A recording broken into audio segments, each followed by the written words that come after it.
Hello दोस्तों, आप सभी का एक नई वीडियो में स्वागत है। और दोस्तों आज हम लोग एक इंटरेस्टिंग स्टोरी लिखने जा रहे हैं। और दोस्तों स्टोरी का टाइटल है हैविंग अ बेस्ट फ्रेंड। दोस्तों मैं आप लोगों को एक एक रूल बताऊंगा, आप लोगों को कोई दिक्कत नहीं होगी। और जो भी मेरे रेगुलर व्यूअर्स हैं, आपसे रिक्वेस्ट है कि कृपया इस वीडियो को पूरा जरूर देखेंगे। और जो नए फ्रेंड्स जुड़ रहे हैं, आपसे रिक्वेस्ट है कि कृपया मेरे चैनल को सब्सक्राइब कर लीजिए। यह इंग्लिश सीखने का one of the best channels है। So friends, without wasting much time, let's get started now. एक बार दो दोस्त रेगिस्तान से होकर गुजर रहे थे। तो दोस्तों यहां पर है गुजर रहे थे, यानी कि पास्ट कंटिन्यूअस टेंस। पास्ट में काम जारी था तो हो जाएगा पास्ट कंटिन्यूअस टेंस। इसमें वाज वर प्लस वर्ब में आईएनजी फॉर्म लगता है। एक बार यानी कि once. Once two friends were गुजर रहे थे। आप यहां पर वॉकिंग भी लिख सकते हैं, गोइंग भी लिख सकते हैं, या फिर पासिंग भी लिख सकते हैं। से होकर यानी कि थ्रू, रेगिस्तान से the desert. Once two friends were walking through the desert. कुछ दूर जाने के बाद उन लोगों में तर्क वितर्क हो गया। कुछ दूर जाने के बाद यानी कि आफ्टर गोइंग सम डिस्टेंस, उन लोगों में तर्क वितर्क हो गया।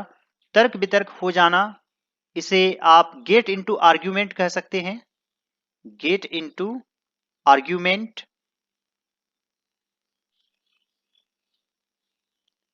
गेट इनटू आर्ग्यूमेंट, या फिर आप कह सकते हैं हैव एन आर्ग्यूमेंट।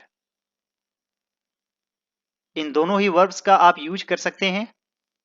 कुछ दूर जाने के बाद, आफ्टर गोइंग सम डिस्टेंस,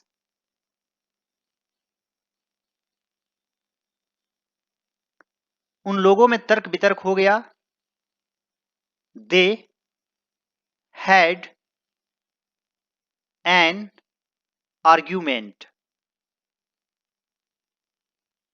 या फिर दे गॉट इनटू आर्ग्यूमेंट। और दोस्तों यहां पर वर्ब टू यूज करेंगे। जैसे हैव का पास्ट फॉर्म हैड होता है, तो यहां पर हैड यूज करेंगे। गेट से गॉट बन जाएगा, क्योंकि दोस्तों यह सिंपल पास्ट टेंस में है। After going some distance they had an argument. गुस्से में आकर एक दोस्त ने दूसरे दोस्त के चेहरे पर एक तमाचा जड़ दिया। तो दोस्तों तमाचा जड़ देना, इसे इंग्लिश में स्लैप कहते हैं। और यह सिंपल पास्ट टेंस में है, वर्ब टू यूज करेंगे।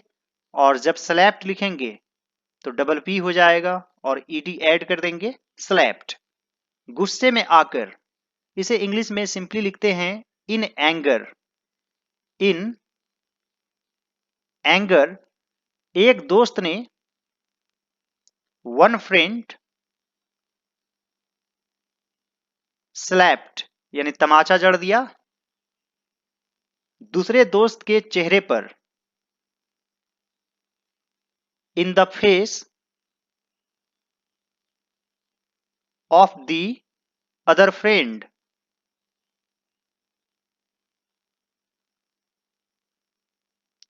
और दोस्तों यहां पर चेहरे पर के लिए यानी फेस के साथ हमेशा इन यूज होता है, खासतौर से इस तरीके के सेंटेंस में, यानी कि स्लैप इन द फेस होता है।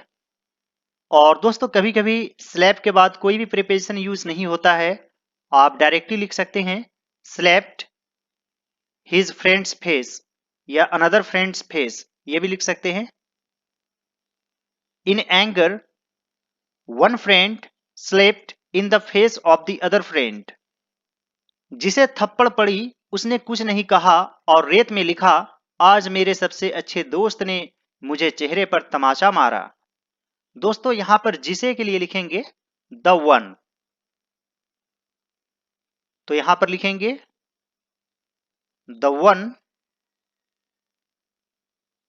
हु गॉट स्लैप, यानी जिसे थप्पड़ पड़ी, उसने कुछ नहीं कहा।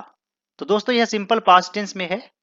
यहां पर आप डिड नॉट यूज करेंगे, did not say anything.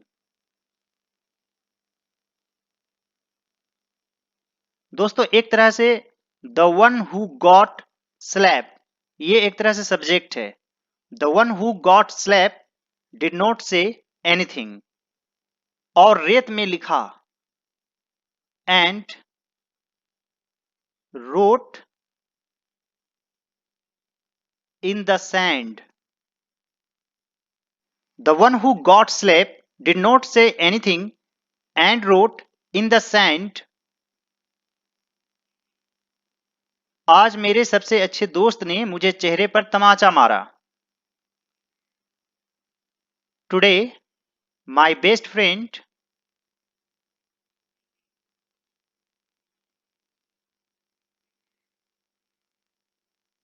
Slept in my face.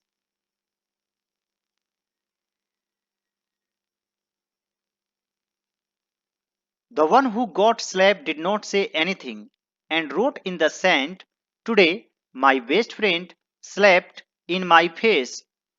वे लोग चलते रहे जब तक कि उन्हें एक मरुद्यान न मिल गया। मरुद्यान यानी कि दोस्तों रेगिस्तान के बीच थोड़ा सा जो हरा भरा जगह रहता है या पानी वाला जगह रहता है, उसे मरुद्यान कहते हैं और इंग्लिश में ओसिस कहते हैं। ओसिस। वे लोग चलते रहे यानी कि kept on walking. They kept on walking. जब तक कि उन्हें एक मरुद्यान न मिल गया। जब तक कि ना, इसके लिए अंटिल यूज करते हैं और नहीं का इसी में आ गया, यह खुद नेगेटिव वर्ड है। They kept on walking until they found an Oasis. और जब अंटिल यूज करते हैं तो और नॉट लगाने की जरूरत नहीं है। They kept on walking until they found an Oasis. उन लोगों ने वहां नहाने की सोची। तो दोस्तों यह सिंपल पास्ट टेंस में है।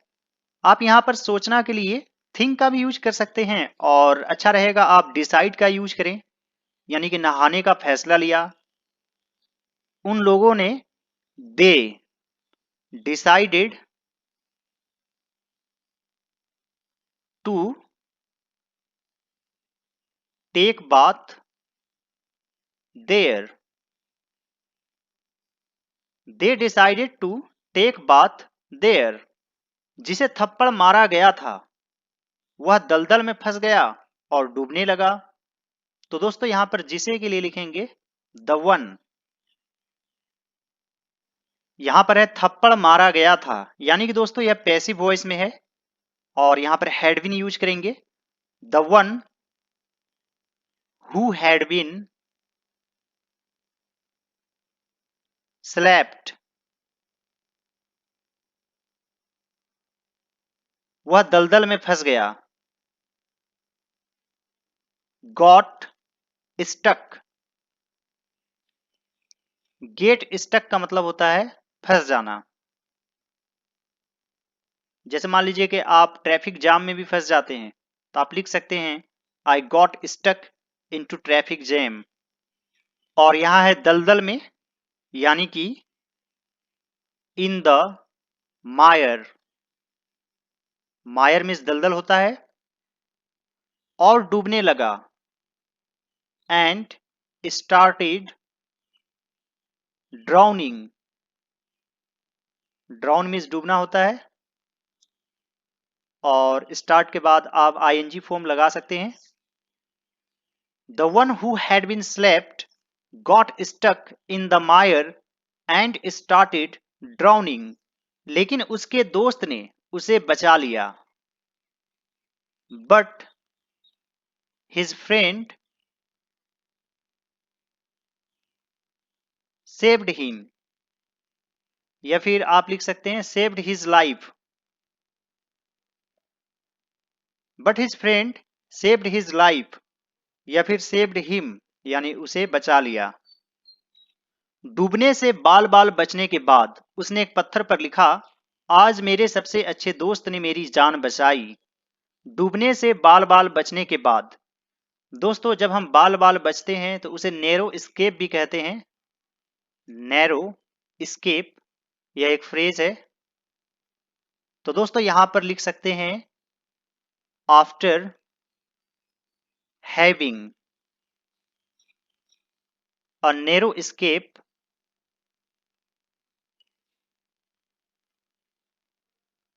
डूबने से फ्रॉम ड्राउनिंग भी लिख सकते हैं, फ्रॉम ड्राउनिंग। उसने एक पत्थर पर लिखा, he wrote on a stone. दोस्तों यहां पर ऑन यूज करेंगे, जब रेत में लिखते हैं तो थोड़ा सा धसा कर लिखते हैं, इसलिए इन यूज करेंगे, और पत्थर पर लिखते हैं तो यह थोड़ा मजबूत होता है। He wrote on a stone, आज मेरे सबसे अच्छे दोस्त ने मेरी जान बचाई। Today my best friend saved my life.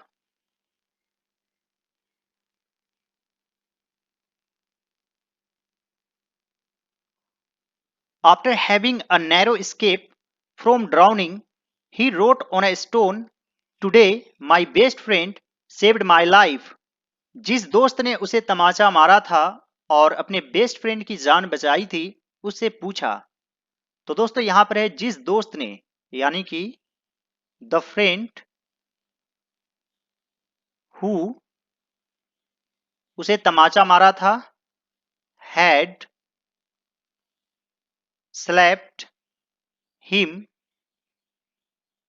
The friend who had slapped him and saved the life of his best friend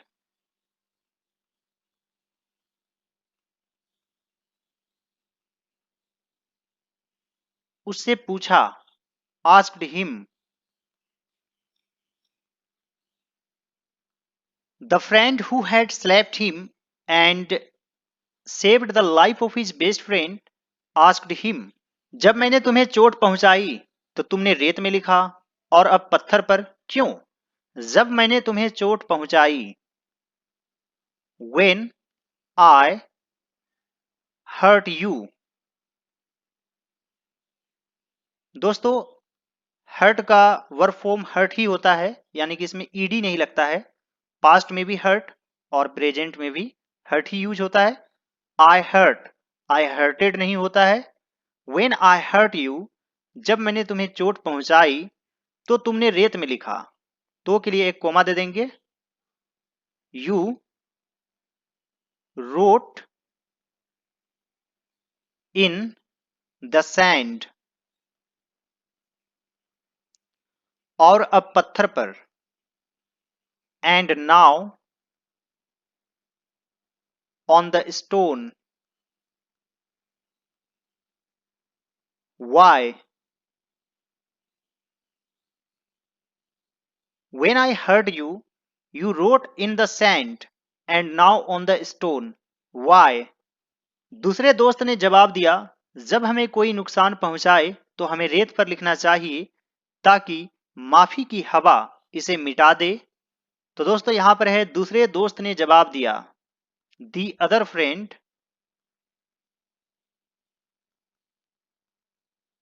replied, जब हमें कोई नुकसान पहुंचाए, when someone harm us। when someone harm us, तो हमें रेत पर लिखना चाहिए, we should write in the sand।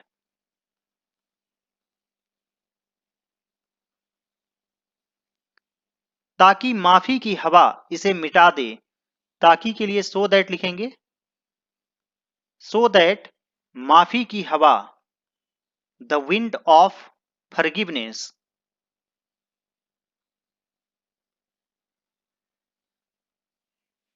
The wind of forgiveness इसे मिटा दे।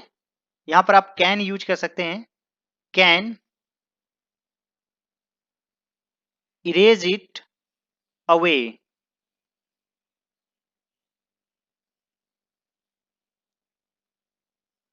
The other friend replied, when someone harms us, we should write in the sand so that the wind of forgiveness can erase it away. लेकिन जब कोई हमारे लिए अच्छा काम करे तो हमें उसे पत्थर पर लिखना चाहिए ताकि कोई हवा उसे कभी भी मिटा ना सके। दोस्तों यहां पर है कभी भी, इसके लिए एवर यूज करेंगे। और यहां पर है लेकिन जब कोई हमारे लिए अच्छा काम करे तो यहां पर लिखेंगे but when someone does good। यहां दोस्तों डू मिस करना होता है और यहां पर समवन यानी एक व्यक्ति हो सकते हैं, इसलिए ईएस लगा देंगे सिंपल प्रेजेंट टेंस के रूल के अनुसार। Someone does good for us, हमारे लिए, तो हमें उसे पत्थर पर लिखना चाहिए। तो के लिए कोमा दे देंगे, we should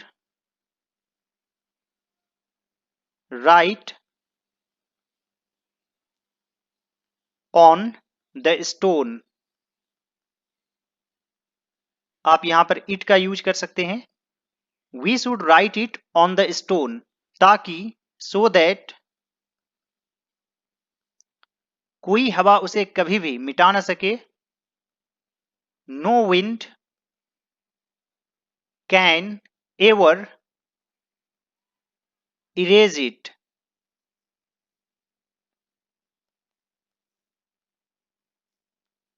But when someone does good for us, we should write it on the stone so that no wind can ever erase it. हमें हमारे जीवन में हुए बुरी चीजों को भूल जाना चाहिए और अच्छी चीजों को याद रखना चाहिए। तो दोस्तों चाहिए के लिए आप शुड यूज करेंगे, तो यहां पर लिखेंगे वी शुड फॉरगेट, हमें भूल जाना चाहिए हमारे जीवन में हुए बुरी चीजों को, the bad things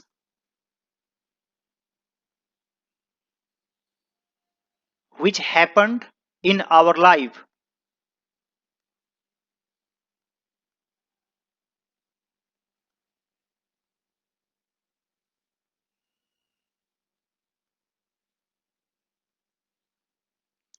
We should forget the bad things which happened in our life।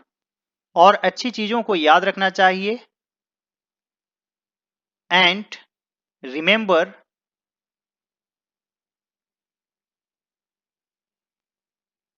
the good things।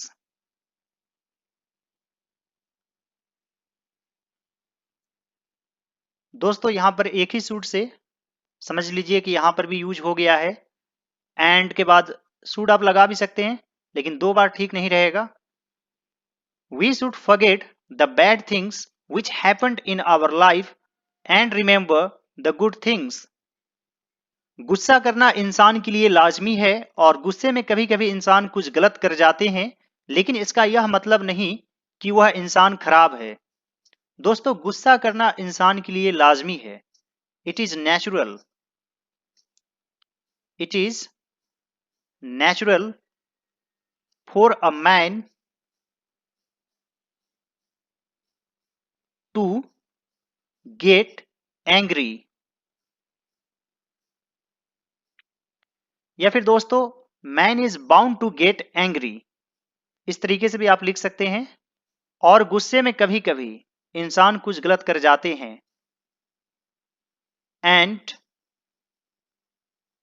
A man sometimes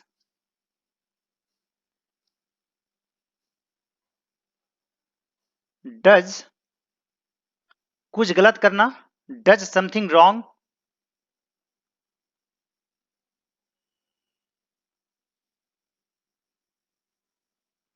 It is natural for a man to get angry and a man sometimes does something wrong. लेकिन इसका यह मतलब नहीं है but it does not mean that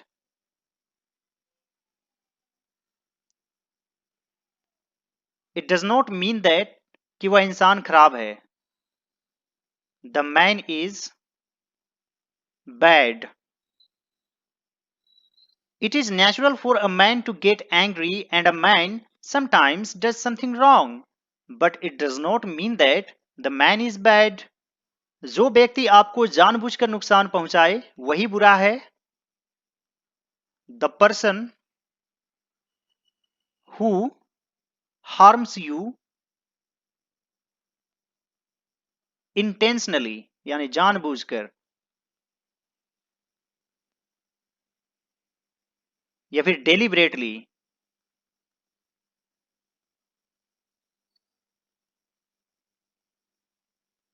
is bad. The person who harms you intentionally is bad. I hope dear students and friends कि आज का video आप लोगों को अच्छा लगा होगा और यदि यह वीडियो आप लोगों को अच्छा लगे तो इस वीडियो को लाइक कर दीजिएगा और कुछ ना कुछ कमेंट जरूर कर दीजिएगा और दोस्तों दूसरे सभी वीडियोज को जरूर देखिएगा. इसी तरह से अपना प्यार आप लोग बनाए रखिए. All right dear students and friends, thanks for watching. Have a great day.